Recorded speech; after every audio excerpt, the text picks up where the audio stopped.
자, 우리는 이제 6장으로 들어갑니다. 이런 거 213페이지 보시고요. 자, 이제는 문제의 구절들입니다. 이제 우리가 성경 변개에 관한 그런 역사와 그 다음에 실상 이런 부분들을 이제 살펴봤잖아요, 그렇죠? 구체적으로 자, 우리 보존된 이 바른 성경과 비교했을 때 자, 문제가 될 만한 그런 변개된 구절들이 뭔가, 자, 여기서 그 예들을 좀 제시하고 있습니다. 예. 그래서 우리가 이 책에 있는 구절들을 사실은 모든 구절을 다 보기에는 좀 시간이 애매하고 이렇게 중요한 부분만 이제 콕 집어서 좀 더 자세한 설명을 드리고 나머지는 이 책의 내용들을 그냥 참조하시면 되겠다.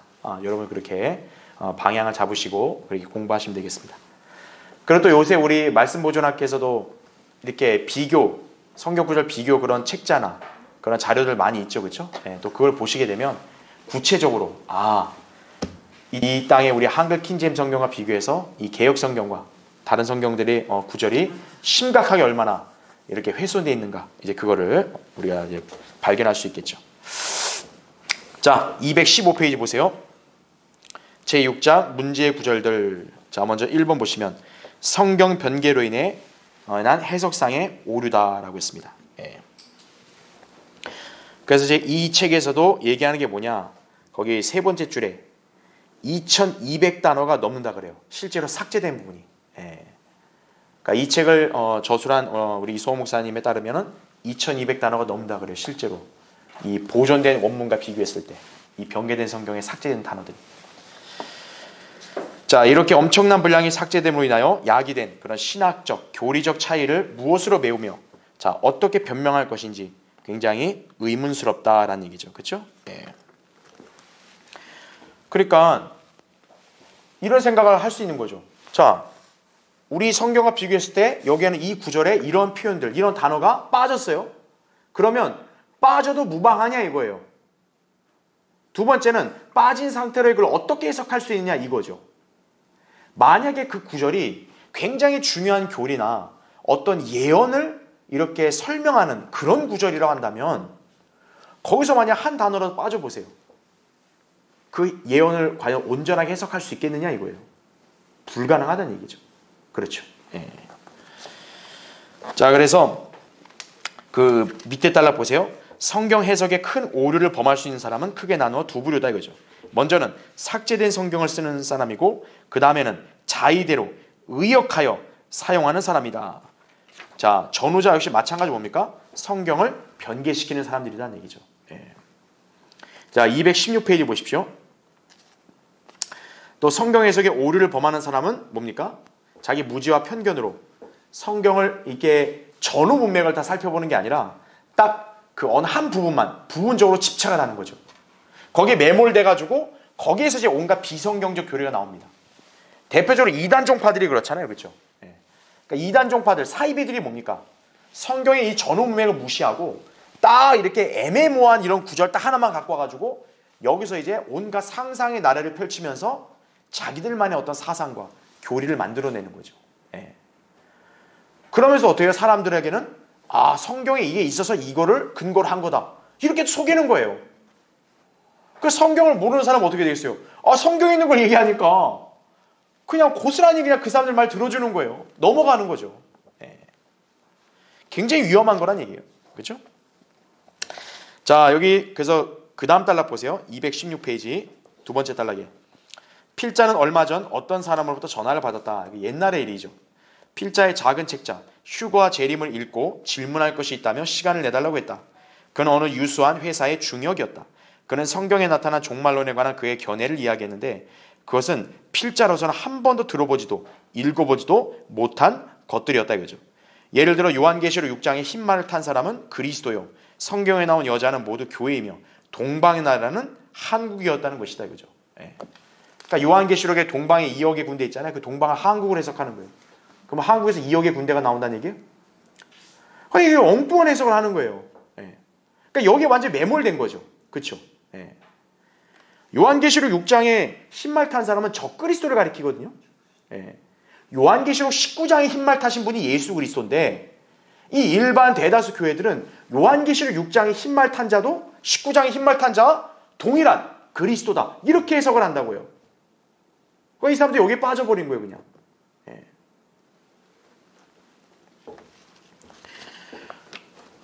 그러니까 결국 뭡니까? 목사님이 여러 번 얘기하니까 저 대화가 안 통하는 거예요. 예. 그러니까 결국 왜 이런 차이가 벌어지냐? 성경이 변개됐기 때문에 그렇다는 거예요. 예. 그러니까 그 점을 우리가 잘 기억을 해야 됩니다. 그렇죠? 예. 그래서 성경이 틀려버리면 어떻게 합니까? 잣대가 이렇게 달라지는 거죠. 잣대가 달라지면 어떻게 돼요? 다양한 해석이 나올 수밖에 없는 거예요. 그렇죠? 예. 자, 인간의 만약에 견해나 인간의 생각이 최종적인 잣대가 되면 어떻게 되겠어요? 인간마다 다르겠죠. 그렇죠? A라는 신학자는 이렇게 얘기하더라. B라는 신학자는 이렇게 얘기하더라. 이 둘 중에 뭐가 맞는지를 어떻게 분간할 수 있겠어요? 그렇죠? 그러니까 사람들은 결국 어떤 결론 내려요? 아, 저분도 많이 공부하신 분이고 이분도 많이 공부하신 분이니까 서로 간에 뭐 의견의 차이가 있을 수 있지. 근데 존중하자 이거죠. 그러면 이제 어떻게 하는 거예요? 이 둘 중에 어디에 줄 설래? 이렇게 되는 거죠. 이분은 장로교 이 신학의 거봉이셔. 그럼 장로교 다니는 사람들이 여기 쓰는 거예요. 이분은 감리교 신학의 거두다 이거예요. 뭐 이분은 감리교 신자들 여기 쓰는 거예요. 이렇게 해서 이제 노선이 갈라지는 거예요. 그러니까 장로교, 감리교 이런 교단들이 여러분 잘 나누어지는 기준을 봐야 되는 거예요. 바로 뭐냐? 거기에 유명한 사람이 최종 권위가 되니까 어떤 거예요? 나눠지는 거예요. 네. 존 칼빈, 알미니우스 이렇게 해서 나눠지는 거예요. 장로, 감리교가. 그렇죠? 네. 그러니까 중요한 건 뭡니까? 우리가 믿고 실행해야 될 교리는 뭐냐? 성경적 교리예요. 네. 침례교 교리가 아닙니다. 그러니까 여러분도 표현을 정확하게 해야 되는 것은 우리는 침례교 교리가 아니에요. 우리는 성경적 교리죠. 예. 자, 다른 데는 어때요? 장로교는 장로교단의 교리예요. 감리교는 감리교단의 교리예요. 근데 어떤 사람들이 우리의 교리에 대해서 물을 때 우리가 침례교 교리라 그러면 안 돼요. 예. 우리는 어느 침례 교단을 이어받은 사람들이 아니에요. 우리 어느 교단에 속한 사람들이 아니에요. 락크만 목사님도 항상 늘 얘기한 게 뭐냐? 나의 교리는 성경적 교리다 그랬어요. 나는 침례교 교리를 믿는 사람 아니다 이거예요. 나는 성경적 교리를 믿고 실행하는 사람이다 이거예요. 그러니까 여러분도 표현을 잘해야 되는 거예요. 누군가 여러분한테 당신이 믿고 신봉하는 교리가 뭡니까? 저는 성경적 교리입니다. 이렇게 얘기가 맞는 거예요. 예. 그러니까 여러분이 이렇게 침례 교리 또 뭐 성경 침례계 교리, 그러니까 뭐 성경 침례교회를 다닌다는 것을 또 나타내는 거니까 그렇게 말할 수 있는데 여러분 정확한 개념 알아야 돼요. 우리는 어느 교회의 교리가 아니에요. 성경적 교리지, 그렇죠? 예. 그걸 여러분이 여기서 잘 기억해야 됩니다. 자, 그래서 217페이지는 여러분이 쭉 읽어보시면 됩니다. 자, 그래서 여기서 지금 맨 밑에 단락에서 이 책에서 얘기하는 게 뭐냐? 누가 이단일까요? 일반 교회들은 어때요? 자기네 그런 어떤 교단의 노선이나 또는 이렇게 세상에서 소위 인정을 받는, 세상에서도 이렇게 알아주는 그러한 소위 정통이라 불리는 그런 교단에 속하지 않고 이상한 명칭을 쓰면 뭐예요? 이단이라 그러는 거죠. 그렇죠? 물론 사이비들은 이단 맞아요. 근데 성경대로 믿고 실행하는 교회들 보고 이단이라 그러는 거예요. 그럼 말이 안 되죠. 그렇죠? 아니, 성경에 기록된 대로 믿고 실행하는데 그게 이단이면 그러면 성경에 기록된 대로 믿지 않고 자기들 교단대로 해야 그럼 정통이고 성경대로 믿으면 이단이에요? 그거 아니잖아요. 그렇죠? 그러니까 여러분은 이단하면 딱 그냥 뭐라고 얘기하면 돼요? 성경에 없는 것을 하면 이단입니다. 그렇게 얘기하면 되는 거예요. 가령 이 책에 나왔다시피 유아세례 한다 이거예요. 유아세례가 성경에 있던가요? 그럼 이단이에요. 유아세례 하면. 그렇죠? 네. 심지어 세례. 여러분 그 신약 성도들이 세례 받은 거 있어요? 없다고요. 그럼 세례를 주는 교회들은 뭐예요? 이단이에요. 그렇게 여러분이 딱 이렇게 판별하면 되는 거예요. 예. 성경에 없는 걸 하면 이단이에요. 여자 목사, 여자 집사가 성경에 있을까요? 없다 이거죠. 그걸 하는 교회들은 이단이에요. 권사는 더더군다나 없어요. 성경에.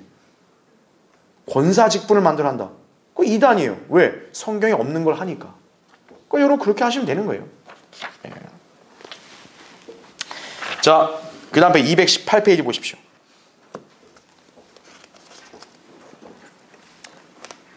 그래서 맨 위에 달라 보면 그리스도인은 그리스도의 보혈의 대가로 죄사함을 받고 하나님의 영원한 생명을 나눠 가진 사람이에요. 자기가 믿는 하나님의 경전인 성경이 틀렸다는데 못 들은 채하고 못 본 채하며 모르는 채 태연해하는 사람은 그리스도인이라고 할 수 있겠는가 이거예요. 그렇죠.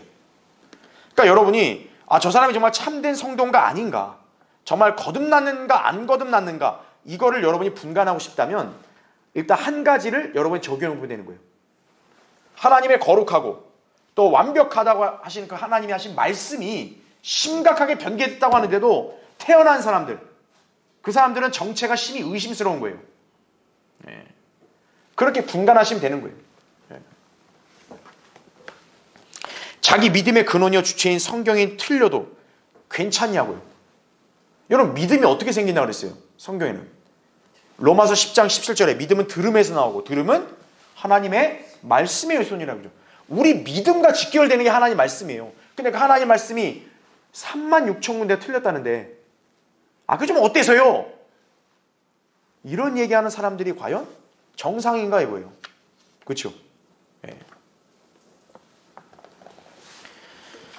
그래서 그 다음 달락 보면 하나님의 영이 그 사람 안에 있다면 즉각적인 반응이 나타날 것이다 이거죠.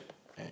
무엇이 어디가 어떻게 틀렸는지에 관해서 놀라며 관심을 표명할 것이다 라는 얘기죠. 네. 내가 사는 집에 문서나 혹은 계약서가 글자가 잘못되어 있다고 하면 여러분 그거 그냥 마음 편히 그냥 넘길 수 있어요? 나는 전세 보증금을 3억을 넣었는데 계약서에 보니까 3천만 원을 공 하나 빼버렸어요. 그럼 여러분 그거 가만히 있을 수 있어요? 뭐 공 없으면 어때? 이럴 수 있는 거예요? 그거는 막 눈에 쌍심지를 튀고 막 입에 거품 물고 달려들잖아요. 그런데 하나님의 말씀이 성경, 한 사람의 영혼을 좌우하고 이 땅에서 성도로서의 믿음의 생활을 이렇게 질을 결정하는 그 성경이 심각하게 틀렸다는데 그럼 뭐 어때서요? 그렇게 말하는 사람이 과연 참신한 믿음을 가진 사람인가? 그거는 우리가 이렇게 살펴봐야 된다는 얘기죠. 그렇죠? 네.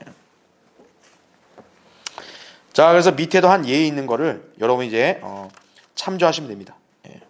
그래서 여기서도 이제 이수호 목사님이 어떤 보통 질문을 받을 때 어떤 사람들은 이렇게 성경이 한글 개혁성경도 문제가 없다 이렇게 말하는 사람이 있다는 거죠. 그래서 여기서도 이렇게 보존된 성경과 비교해서 변개된 성경이 얼마나 심각하게 훼손되었는지를 설명한다 이거죠. 그래서 이해하는 사람들이 간혹 있었다. 이제 이걸 여기서 회고하신 거예요. 예. 맞다고. 그래 그 사람은 지각이 있는 거예요. 그렇죠? 성경에 오류가 있으면 돼요, 안 돼요? 안 된다고요. 성경에도 틀린 게 있고 성경도 인간이 기록하니까 실수한 걸 수도 있다. 그렇게 말하는 사람은 일단 뭐예요? 성경이 하나님 말씀이라는 걸 믿지 않는 사람이죠. 그렇죠? 예. 절대로 성경에는 오류가 있을 수 없다는 거죠. 예. 자, 219페이지 보십시오. 그래서 여러분 그 밑에 달락 보세요. 그 중간에 마태복음 24장과 25장 이렇게 나오죠. 자, 여기를 잘못 해석함으로써 무려 14가지 종파가 생겨난 거예요. 마태복음 24장이 뭡니까? 올리브산 설교죠. 여기서 나온 여러분 일반 교회 다닐 때 아주 잘 들었던 구절, 끝까지 견디는 자는 구원을 받으리라, 이게 나오는 거죠. 그 다음 마태복음 25장에 보면 10처녀 비유가 나와요. 그렇죠? 기름을 지킨 5처녀, 현명한 처녀는 구원받고 기름을 잃어버린 어리석은 5처녀는 구원을 잃어버렸다. 이거를 오늘날 교회 시대에 적용하잖아요. 특히 감리교가 단골 멘트로 갖다 쓰잖아요. 그렇죠? 바로 뭐냐면 성경에 무지하니까 그런 거예요. 그렇죠? 또 사도행전 2장 38절 이거를 교리에다 적용시킴으로써 그리스도의 교회라는 집단이 생겨난 거죠. 여기 강릉도 있잖아요. 그리스도의 교회. 그러니까 뭐냐면 세례나 침례받아야 구원받는다 이거예요. 세례 침례받으면 구원받는다. 증거가 어딨냐? 사도행전 2장 38절에 베드로가 이렇게 회개하고 예수 그리스도 이름으로 침례받으면 성령을 선물로 받는다 그랬다. 그걸 갖고 오는 거예요.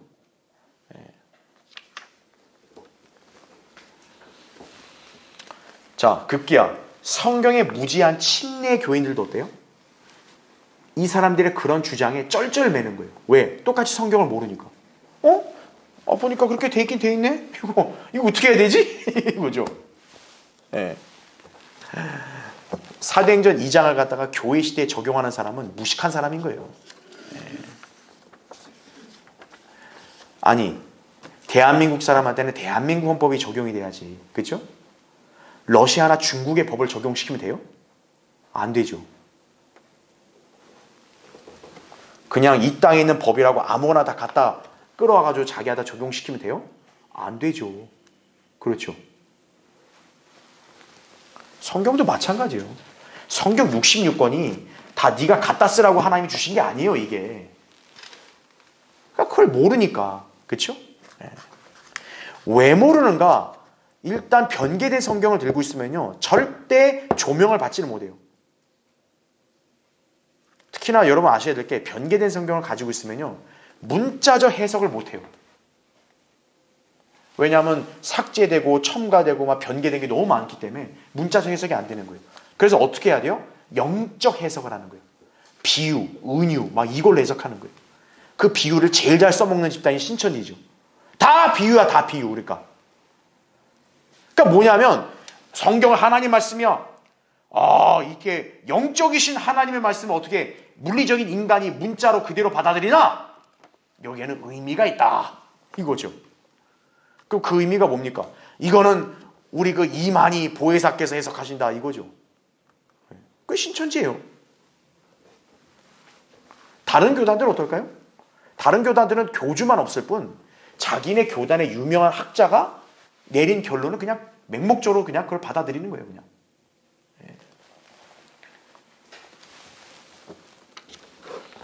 자, 그래서 이건 여러분 나중에 참고해서 읽어보시면 됩니다. 220페이지 보세요.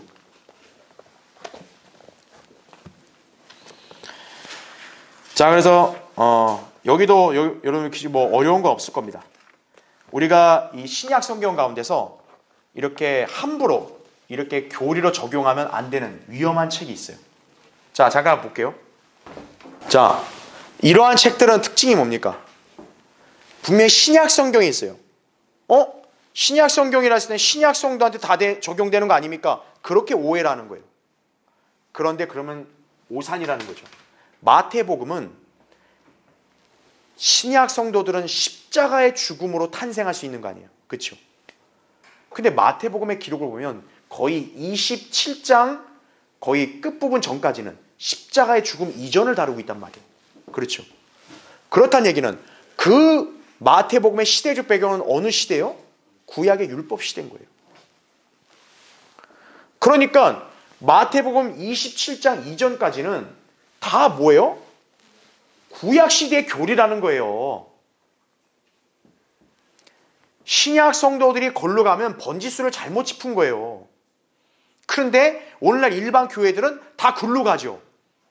좋아하는 게 뭐예요? 산상설교. 산상수훈이라고 하잖아요, 이 사람들은. 마태복음 5, 6, 7장. 특히 7장에 황금률. 해주는 대로 다 해주라. 이거죠. 네. 그리고 아까 얘기했던 올리브산 설교할 때 그 행위구원이라든지 그 다음에 거기 나온 대로 열처녀의 비유라든지 또 양과 염소의 심판이죠. 다 이걸 갖다가 교회에다 적용시키는 거예요. 그게 아니라는 거죠. 마태복음 뭡니까? 구약에서 신약으로 전환되는 과도기 책이다. 과도기. 그렇죠? 과도기. 구약에서 신약으로 넘어가는 과도기적인 성격을 가진 책이에요. 그러니까 과도기이기 때문에 어떤 거예요? 구약 성도에게 적용되는 영역이 있고 이제 마침내 신약으로 넘어갔을 때는 여기서 신약 성도들이 적용할 수 있는 그런 내용이 있다. 이렇게 이해를 해야 되는 거예요. 그럼 사도행전은 뭐냐? 사도행전은 교리서가 아니에요. 이거는 사도들의 역사를 다룬 거예요. 사도들이 어떤 행적을 했는지에 대한 역사적 사실을 기록한 책이에요. 예. 그래서 사도행전은 뭐냐? 왕국복음 있죠? 십자가는 시작이 됐지만 중요한 것은 십자가를 통한 은혜의 복음이 바로 시작된 것은 아니라는 거죠.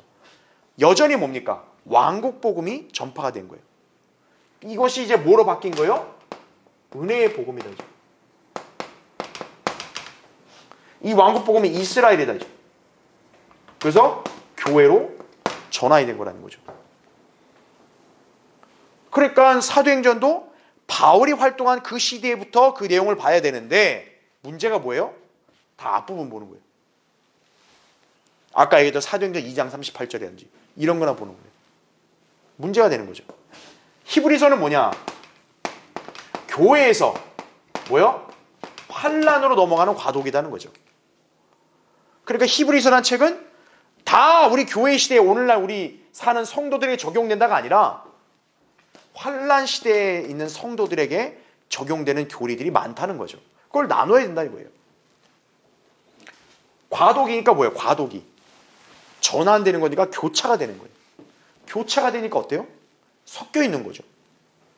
그걸 나눠야 돼요. 요한계시록 마찬가지라고요. 요한계시록은 말 그대로 이제 환란과 앞으로 재림 때 있을 그 예언을 다루고 있단 말이죠. 그렇죠. 그걸 갖다가 교회에다 다 갖다 적용시키면 돼야 안 돼요? 안 된다는 얘기죠. 특히나 요한계시록으로 장난질하는 이단들이 많다고요. 왜냐? 요한계시록이 굉장히 다들 어렵게 느끼기 때문에 그냥 다 모른다는 가정하에서 자기가 아무렇게나 떠들면 다 그런가 보다 이러니까요. 요한계시록은 문자적으로 이해를 해야 돼요. 근데 대다수 교회들은 뭡니까? 요한계시록을 문자적으로 이해하는 게 아니라 영적, 상징적으로 해석하는 거예요. 그러니까 이게 문제인 거죠. 그러니까 우리가 이 부분을 잘 기억해야 돼요. 그래서 이러한 책들은 그냥 신약 성경에 있다 해서 다 내 거다 이렇게 갖다 쓰면은 돌아버리는 거예요, 사람이. 올바로 나눠야 된다는 거죠. 여러분이 이거 내 거야 굳이 갖다 쓰고 싶다면은 로마서부터 빌레몬서, 바울이 쓴 그 서신만 여러분이 갖다 쓰면 돼요. 그건 다 여러분에게 해당되니까. 교회 시대 성도들이 한다니까. 그렇게만 이해하시면 됩니다. 그렇죠? 자, 221페이지에 이제 교리에 영향을 준 삭제된 구절이다 이렇게 나옵니다. 자, 먼저 1번 보십시오. 마태복음 5장 22절. 이거 제가 앞 챕터에서 잠깐 설명드린 적이 있었는데 거기서 여러분이 주의해야 될 표현이 뭐냐? 까닭없이라는 단어 있죠? 그걸 잘 표시해 두세요. 자, 우리 보존된 한글 킹제임스 성경, 영어 킹제임스 성경에 까닭없이라는 말이 있는데 개역 성경이나 이 변개된 성경에는 까닭없이라는 단어가 어떻게 돼요? 삭제가 되어 있는 거예요. 그래서 이제 그 밑에 하나, 둘, 셋, 넷, 5줄 내려오시면 이 구절에서 까닭없이를 삭제시킴으로써 예수 그리스도의 도덕적 인격을 의심스러운 성격으로 만들고 있는 것이다 이거죠. 까닭없이 자기 형제에게 화를 내는 사람은 심판을 받는다고 했다라는 얘기죠. 왜 까닭없이라는 단어가 들어가는 게 중요하냐면은 예수 그리스도도 화를 내셨다는 거예요. 그렇죠? 근데 만약 개역 성경대로 까닭없이라는 단어가 빠져버리면 어때요? 예의 없이 누구도 화내면 심판을 당한다 이거잖아요. 그렇게 되면 그 말씀을 하신 예수님 자체가 뭐예요? 심판받아야 될 분이 되는 거예요. 까닭없이란 단어가 들어감으로써 뭐예요? 화를 내는 까닭이 있을 때는 화를 낸다는 거예요. 그 이 단어 하나가 중요한 거예요. 이래서요.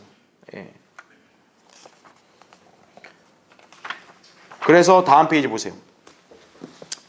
그래서 이 책에서 이제 설명한 게 뭐냐면은 바티칸 사본, 신의 사본, 개역 성경의 원본이라 할 수 있는 이 두 사본에는 없는 그런 본문이 있거든요.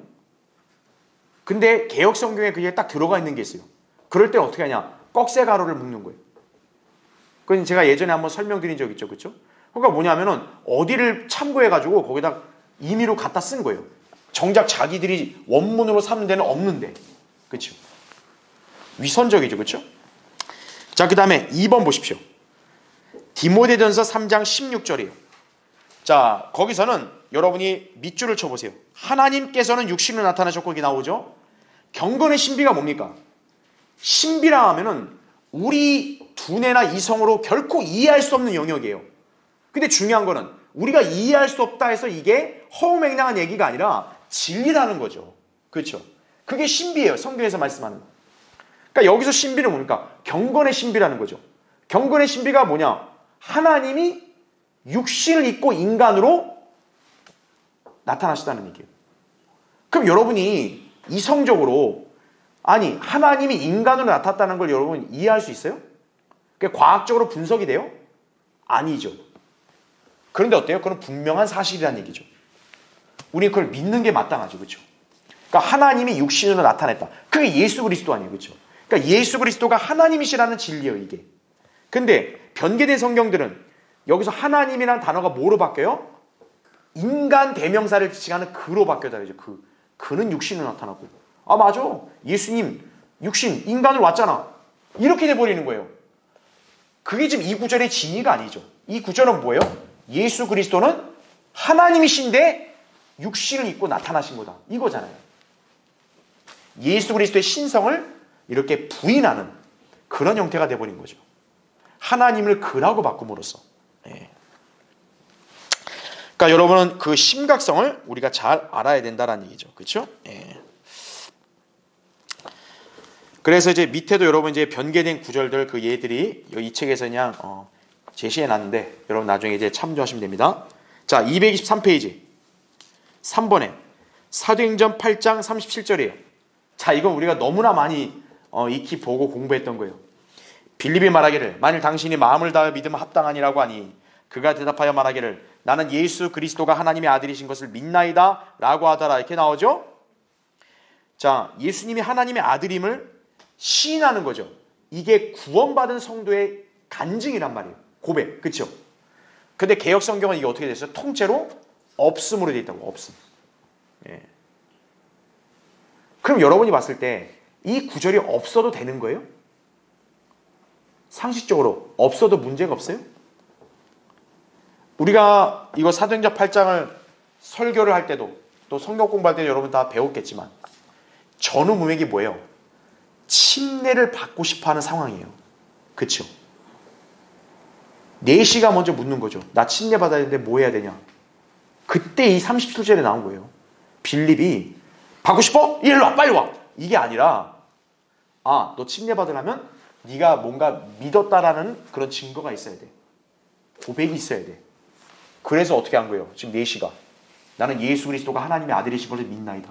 즉 자기가 구원받았음을 고백을 하는 거예요. 그러니까 이제 38절에 뭐예요? 침례를 준 거예요. 근데 만약 이 구절이 통째로 없음으로 돼 있으면 어떻게 되는 거예요? 36절에서 나 침례 받으려는데 어떻게 해야 됩니까? 38절에 바로 침례 받는 게 나와요. 그럼 어떻게 생각하겠어요? 아무 하자가 없는 거구나. 그냥 받고 싶으면 얼마든 받으면 되는구나. 이렇게 되는 거죠. 그게 아니잖아요. 침례를 받으려면 뭐예요? 자기가 구원받았음을 확신하는 고백이 있어야죠. 그래서 우리는 이 구절을 근거해서 우리 교회는 침례를 줄 때 어떻게 했어요? 제가 바로 자 오세요. 빨리 물에 들어가세요. 이랬어요? 아니죠. 먼저 물었죠. 아무아무개 형제님, 아무아무개 자매님은 예수 그리스도의 피로 죄사함 받고 구원받은 확신이 있습니까? 묻는 거죠. 본인이 마음으로 믿음 확신이 있어야 어떤 거예요? 그래야 침례를 주는 거예요. 네. 그 근거 구절인데 이게 통째로 없음이라 돼 있다 이거죠. 자, 그 다음에 4번에도 사도행전 9장 5절 6절인데 224페이지 보세요. 거기 이제 밑줄 친 부분, 이 부분이 이제 이 책에서는 이제 주로 필사본적인 어떤 역사적인 어떤 사실을 서술했기 때문에 여러분이 좀 이해하는데 어려움이 있겠지만, 그러니까 여러분 쉽게 그냥 어떻게 받아들이시면 되냐면 이 가시채를 걷어차는 것이 내게 고통이라 그가 떨며 놀라서 말하기를 주여 내가 어떻게 하길 원하시나이까라고 하니 이렇게 나오잖아요. 그렇죠? 이 부분이 개역 성경에는 심각하게 오역이 돼 있다. 그렇게 여러분 이해하시면 되는 거예요. 지금 여기서 바울의 고백을 보세요. 바울이 예수님을 처음 만났잖아요. 그리고 이제 예수님 말씀을 듣고 나서 바울이 예수님을 뭐라고 불러요? 주여라고 부릅니다. 이게 왜 중요합니까? 예수님을 주라고 불렀다는 얘기는 그는 구원받았다는 얘기죠. 아까 내시도 어때요? 예수님이 하나님의 아들인 걸 믿었죠. 그 예수님이 하나님이라는 얘기잖아요. 하나님의 이름이 뭐예요? 주죠. 그러니까 예수님을 부를 때 예수여가 아니라 뭐예요? 주여라고 불렀다는 것 자체는 바울은 이미 예수 그리스도를 믿어 구원받았음을 여기서 암시하고 있는 거예요. 그래서 나온 반응이 뭐예요? 내가 어떻게 하길 원하시나이까? 즉 바울이 예수님 나 이제 구원받고 싶은데요? 어떻게 해야 돼요? 이게 아니라 자기님이 예수님을 주님으로 믿은 사람이에요. 구원받은 거예요. 그러니까 뭐예요? 내가 어떻게 하길 원하십니까? 이후 나는 어떻게 살아야 됩니까? 헌신의 고백이라고요. 구원받은 사람이 이제 주님 앞에서 해야 될 고백, 바로 헌신이라고. 이게 주님 저 이제 어떻게 살아야겠습니까? 제가 이제 어떻게 하면 되겠습니까? 이제 헌신한 자세거든요. 이게 바로 이 구절을 심각하게 오역시켜 놓은 거예요. 개역성경에는. 자, 그 다음에 이제 밑에 5번 요한복음 7장 53절부터 8장 11절. 자, 이건 제가 요한복음 강의할 때 여러분 설명드렸죠. 그렇죠? 즉 요한복음 7장 53절에는 이제 바리새인들끼리 니코데모랑 이게 예수님에 대한 논쟁을 하고 나서 흩어졌어요. 그 다음에 우리 성경에는 8장 1절부터 11절이 뭐였냐면 가늠한 여인을 용서한 사건이에요. 그렇죠? 그런데 이 변개된 성경의 원문에는 그 가늠한 여인을 용서한 거 있죠. 그게 통째로 빠져 있어요. 그런데 신기하게도 개역 성경에는 들어가 있어요. 가늠한 여인 용서한 사건이. 웃기지 않아요? 그 성경의 원문에는 원래 없었어요. 근데 후대에 와가지고 갑자기 그게 생겼어요. 가늠한 여인 용서한 이야기가 거기에 갑자기 들어갔어요. 아니 무슨 재간으로 거기 들어갔을까요? 그래서 지금 개역 성경을 여러분이 보시면 알겠지만 요한복음 8장에 그 가늠한 여인 용서한 거 있죠. 1절부터 11절. 그게 꺽쇠가루로 묶여 있어요. 그러면서 밑에 주석에 뭐라고 달려있냐? 원래 원문에는 없던 거다. 이렇게 자기들이 실토를 해요. 그러면 자기들이 원문으로 삼은 것 자체가 문제가 있는 거 아니에요? 그렇죠? 그러면 그거 어디서 생긴 거죠? 이 사람들이 뭐 환상으로 계시를 받았나요? 보존된 성경에서 뺏긴 거죠. 그렇죠? 네. 그러면서 안 그런 척 하는 거예요. 안 그런 척. 위선이죠. 그렇죠? 자, 그래서 나머지는 여러분 이제 읽어보시면 되고 226페이지 보십시오. 자, 226페이지에 거기 6번 요한일서 5장 7절 8절. 자, 이것도 제가 여러 번 여러분에게 설명을 했습니다. 그렇죠? 자, 이거는 성경에서 삼위일체를 증거하는 가장 강력한 구절이에요. 그래서 거기 이는 하늘에서 증거하신 이가 세 분이시니 아버지와 말씀과 성령이시오. 이 세 분은 뭐라 그래요? 하나이심이라 이거죠. 아버지 하나님, 말씀은 아들 하나님이죠. 그렇죠? 요한복음 1장에 따라 그렇죠? 성령도 하나님이시죠. 이 세 분이 뭐다? 하나다 이거죠. 삼위일체다 이거죠. 그런데 개역성경 그 변개된 원문은 어떻게 되어 있어요? 이 문구가 싹 빠져 있다는 거죠. 그래서 어떻게 되냐? 6절에 우리 성경에는 6절의 끝부분이 있죠. 끝부분을 7절에다 갖다 당겼어요. 그리고 8절을 그대로 그냥 붙여버린 거예요. 그러니까 이 사람들이 들고 있는 성경에는 우리도 요한일서 5장 7절 있어 이렇게 얘기한단 말이에요. 근데 우리 성경과 비교해보면 어때요? 우리 성경의 7절에 삼위일체를 증거하는 하늘에서 증거하시니 아버지 말씀 성령 하나이시다. 이게 싹 빠져있는 거예요. 교묘하게 빠졌죠. 그렇죠?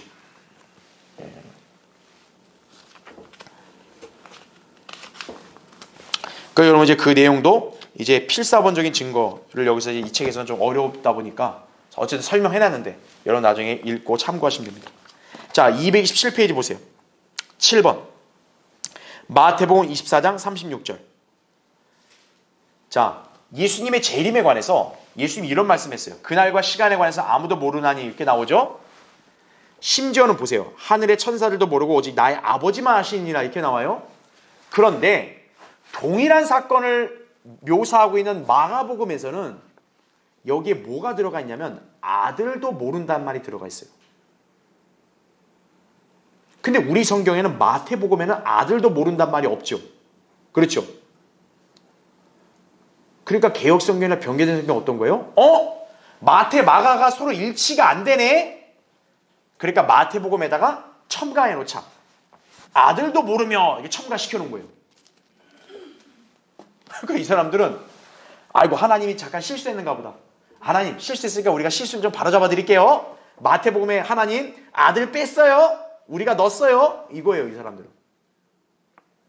그럼 정말 하나님이 깜빡해서 마태복음 기록할 때는 아들도 모르고란 말을 넣어야 되는데 못 넣으신 거예요?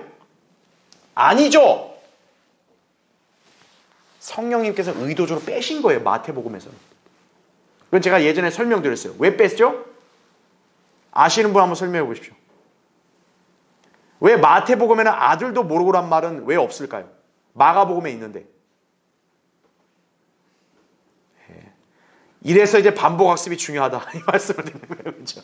이래서 복습 공부를 해야 된다 이거죠. 자, 마태복음에는 아들도 모르고란 말이 없어요. 그 말은 뭐예요? 마태복음의 기록을 기준으로 보면 아들은 안다는 거예요. 왜 아들은 알아야 될까요? 마태복음은 아들이 뭡니까? 유대인의 왕이죠. 마태복음은 이스라엘의 왕이 다시 오시는 예언을 기록한 거잖아요. 그러면 이스라엘 왕이 당사자가 자기가 오른 날짜를 모른다는 게 말이 돼요? 안 되죠.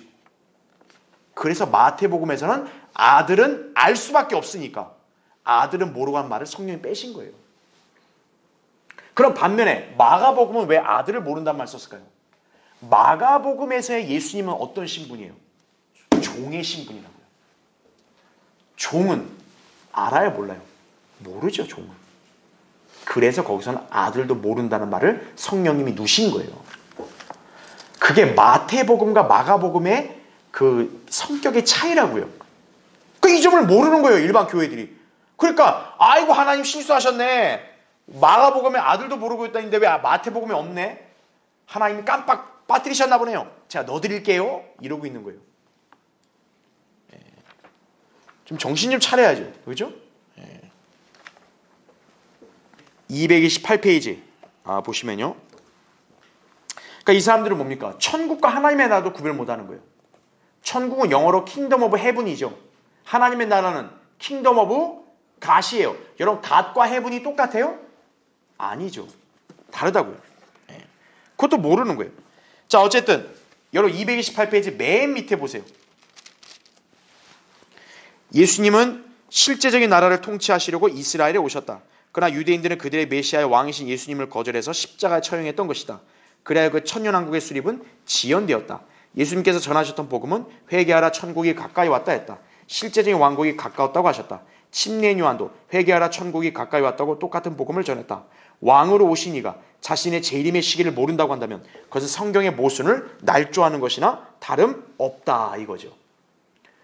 마태복음에만 유일하게 천국이라는 단어가 들어가 있죠. 그렇죠? 왜입니까? 천국은 성도가 죽어서 가는 나라가 아니라 이 지상에 세워질 메시아의 왕국이라고요. 그 메시아가 누구예요? 예수 그리스도라고요. 하나님의 아들이 메시아라고요. 그러니까 천국을 수립하시는 분은 하나님의 아들 메시아예요. 당사자예요. 그러니까 당사자가 자신이 오는 날을 몰라요? 그건 안 된다고요. 그러니까 마태복음에서는 아들도 모르고란 말을 성령님이 빼신 거예요. 의도적으로. 마태복음의 성격은 예수님이 왕이니까 당사자의 왕은 알아야죠. 자기가 오는 날짜를. 그런데 마가복음은 왕이 아니라 종의 신분으로 이렇게 묘사된 책이다 보니까 종은 모르죠. 그렇죠. 네. 그래서 아들도 모르고란 말을 마가복음에는 있는 거다 이거죠.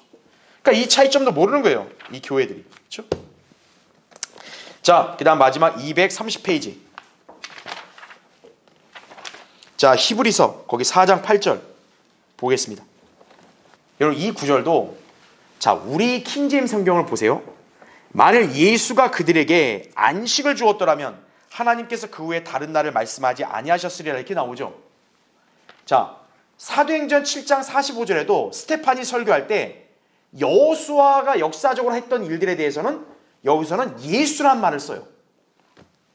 그러니까 변개된 성경 어때요? 우리 킹제임 성경과 이 표준 원문에는 예수라 되어 있는 거를 이 사람들이 여호수아로 바꿔버린 거예요. 아이고 하나님 또 실수하셨네. 하나님 깜빡하셨어요? 이거는 구약의 여호수아잖아요. 예수님이 아니라. 또 여기 예수라고 적어놓고 자 제가 바꿔드릴게요. 여호수아 이렇게 바꾼 거예요. 예. 되게 똑똑하네 이 사람들 그죠? 하나님보다 더 똑똑하네. 자 그럼 여기 보세요. 자 우리 성경에는 히브리서 4장의 문맥이 뭐냐면 여호수아가 이스라엘 백성을 이끌고 이제 약속의 땅 카나안 땅으로 그들을 정착시키는 거죠. 그래서 안식을 주는 거죠.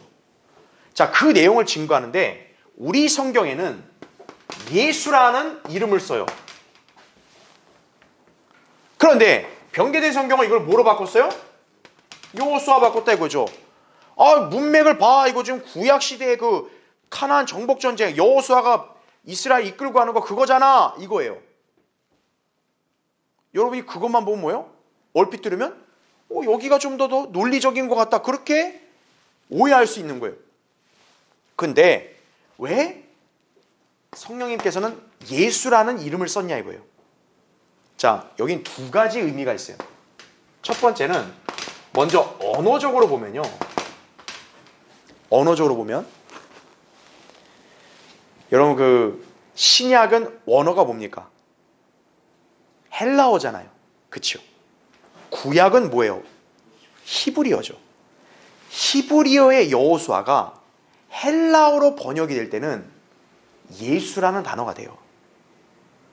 그래서 일단 언어적으로 보면 여호수아하고 예수는 서로 어떤 거예요? 같아요. 네. 그러니까 언어에서 번역이 됐을 때도 헬라어로 여호수아는 뭐예요? 예수가 된다고요. 둘 다 이름이 뭡니까? 똑같아요. 예수란 이름 여호수아가 뭐예요? 주께서 구원하신다예요. 자기 백성을 구원하신다. 그러니까 이름이 둘 다 똑같은 뜻을 가진 이름이에요. 그래서 언어적인 의미로 볼 때도 신약 성경은 헬라어잖아요. 헬라어로는 당연히 여호수아가 예수가 될 수 있는 거예요. 언어적으로도 이거는 틀린 게 아니라고요. 자, 그런데 이건 단순히 언어적인 의미에 국한돼서 보면 안 되고 예언적인 의미를 봐야 돼요. 자, 예언적으로 바로 뭡니까? 여호수아는 예수 그리스도의 예표이기 때문에 그런 거예요. 즉, 이 여호수아는 뭐의 예표냐? 주의 군대 대장. 군대 대장이신 예수 그리스도를 예표한다라는 거죠. 예. 즉, 다시 말하면 뭡니까? 구약에서 여호수아가 이스라엘 백성을 광야 생활 통해서 이제 그 이스라엘 땅, 카나안 땅으로 들어와서 정복 전쟁을 하고 그들이 그 땅에 안식을 할 수 있게 해줬잖아요. 즉, 이스라엘 백성을 안식으로 이끈 사람이 여호수아죠. 그 구약의 사건이 바로 뭐를 예표한다는 거예요? 천년왕국 때 이스라엘의 회복을 예표한다는 거죠. 즉, 여호수아가 이스라엘 백성, 하나님의 백성을 안식으로 이끌었죠. 바로 이 과거의 사건은 뭐의 예표라는 거예요? 예수 그리스도가 재림하시면 대장으로서 이스라엘 백성을 이끌고 천년왕국의 안식으로 이들을 인도하신다는 거에 예표가 되는 거예요. 그 성령님은 그래서 히브리서 4장의 그 문맥 있잖아요. 이것을 과거의 역사를 기록하려고 한 게 아니라 그 과거의 그 사건이 앞으로 장차 이제 예수 그리스도의 재림 때 또 있을 거다라는 점을 여기서 암시하고 있는 거예요. 그래서 그 일을 하실 분이 누구라는 거예요? 예수 그리스도라는 거죠. 그러니까 구약의 역사적인 사건에서는 여호수아가 있단 말이에요. 그 여호수아를 왜 여기서는 여호수아라는 이름을 안 쓰고 예수라고 썼냐 이거예요. 바로 그 이유가 뭐라는 거예요? 구약에서 여호수아가 이스라엘 백성 카나안 땅 약속의 땅으로 이끌고 와서 안식을 줬던 그것을 바로 예수 그리스도가 재림 때 다시 하실 거란 얘기예요. 그래서 여호수아는 누구의 예표라는 거예요? 예수 그리스도의 예표라는 거죠. 그래서 히브리서 4장은 예언적으로 바로 천년왕국 때를 겨냥하고 있는 거기 때문에 그래서 의도적으로 뭡니까? 예수라는 이름을 거기다 넣으신 거예요. 그래서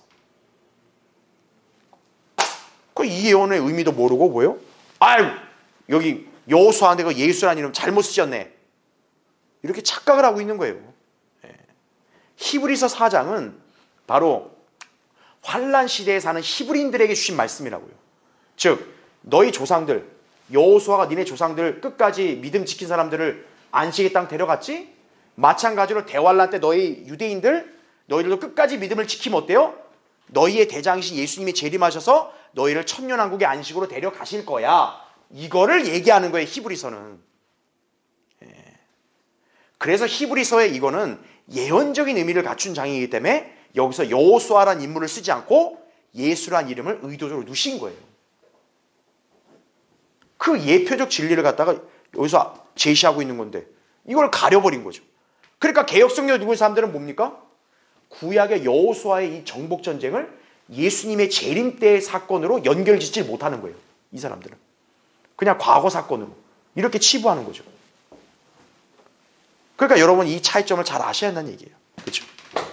232페이지 거기 이제 두 번째 달러 보면 그들이 구원을 받으려면 예수 그리스도를 메시아로 믿어야 하며 결과적으로 여호수아를 대신하여 그들의 대장으로 믿어야 하는 것이다 이거죠. 그러니까 예수님을 군대 대장이라고 묘사하는 거예요. 그래서 바로 여호수아가 예수 그리스도의 예표이기 때문에 그런 거죠. 그렇죠?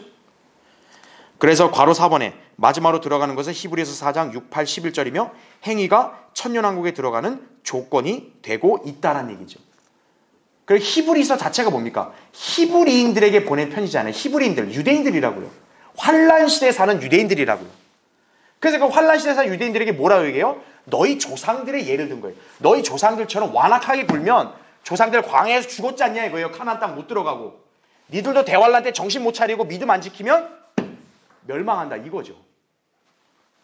그래서 여호수아 칼렙 예를 드는 거예요. 여호수아 칼렙은 끝까지 하나님의 약속을 붙들었다 이거예요. 그래서 어때요? 가나안 땅 들어갔죠. 환란 시대에 사는 너희 유대인들, 너희들도 끝까지 믿음을 지켜야 어떻다는 거예요? 예수 그리스도가 오셨을 때 너희들도 천년왕국의 안식으로 들어간다라는 거예요. 그거를 예언을 증거하고 있는 거예요. 히브리서 4장은, 3, 4장은. 그래서 여기에 여호수아라는 이름이 아니라 예수라는 이름이 들어간 것은 바로 그걸 누가 하시는 거예요? 여호수아가 하는 게 아니죠. 예수 그리스도가 하시니까. 그걸 여러분이 이해하셔야 한다는 얘기죠. 그렇죠? 자, 그 뒤에 있는 내용은 다음 시간에 그래서 이어서 공부해 보도록 하겠습니다.